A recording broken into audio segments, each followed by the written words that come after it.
Yes. Now, each one of us needs to understand that each of our families is called for a specific purpose. And everyone in that family is supposed to serve that purpose for it to be fully realized.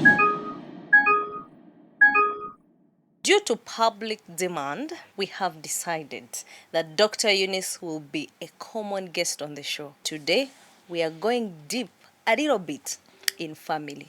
When God creates and puts people in families, He must place into that family enablement to fulfill the purpose. Among many things, there are three things that God makes sure He provides for every family in order for them to fulfill purpose. And one of them is leadership. In every family, there must be leadership. Yes. The key word is must. Yes. When you see a family where there is no leadership, usually there will not be fulfillment of purpose. Secondly, there has to be spiritual authority. And God always makes sure that that happens in the family. Then number three, there has to be, let me call it wealth, let me call it money, let me call it resources. Yes. Physical resources, monetary resources. Those three are supposed to be in every family. Then there was the issue of the birthright. Every child is important. Therefore, every child will receive the blessing. Yeah. Okay? Because there are two things. There is the blessing, but then there is the birthright. The firstborn had the right to receive the mantle of those three. That's the birthright. Yes. The mantle of leadership, spiritual authority, and resources. So that is why when they were giving out an inheritance, the firstborn always got double. So that they are able, one part of it is like how they give every child to fend for themselves. Now the other part was so that they can be able to move the family covenant further so that the family doesn't fail. So when the firstborn gets double, it is not because they are favored. I don't want anyone listening to this show to think that we have come to tell people that the firstborn is special and therefore the second and thirdborn are not, or the fifth or the lastborn are not special. It is just a legal right. It's just a birthright, not a blessing.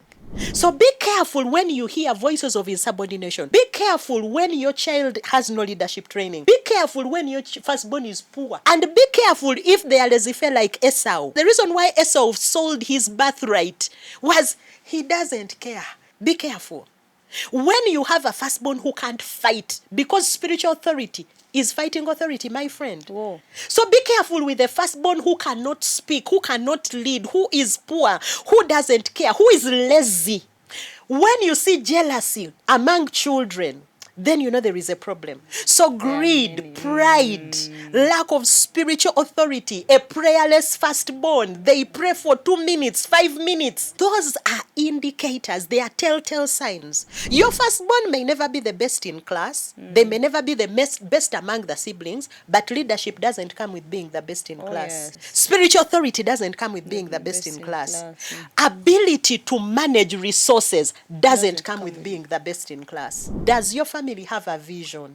Does your family know its purpose? Does your family know its name? Because the name of the family is the purpose of the family. Because then that is what you hinge upon in training these children. We have so many purposeless families. Families that are just living. They think purpose means to build houses and give it to the children and everything. That is not a purpose. That's a dream. The first repentance was to God. The second repentance, which is number 3, is to the child. You need to come down as a parent and tell the child, you know what? I have failed you. Now that is tough. And say, I didn't know. I didn't train you right. But this is actually what this is about. And then you say, you see, this is why God put us here. And we must start. So you have that much work to do. Looking for wisdom and knowledge. Do you know, there was a time I was in a class where they taught us how to run a meeting. Yes. Do you know people don't know how to run a meeting? Yes. They don't know how to open it. They don't know how to build it to a crescent. They don't know how to close it. You're firstborn. Who are you going to call to those meetings where you're just doing things to whom it may concern? Your sisters who are lastborns have PhDs. So they know how meetings go. Then you... Yeah. And then in the area of resources, especially finance, let me tell you, where is the camera? I look in the camera. It is an abomination. It is actually... how do they call it? It's a treasonous offense for a firstborn to be poor. Treat this person. I've said it over and over again. It is not favoritism. It is not blessing. Every child is blessed. But the family covenant must be everlasting.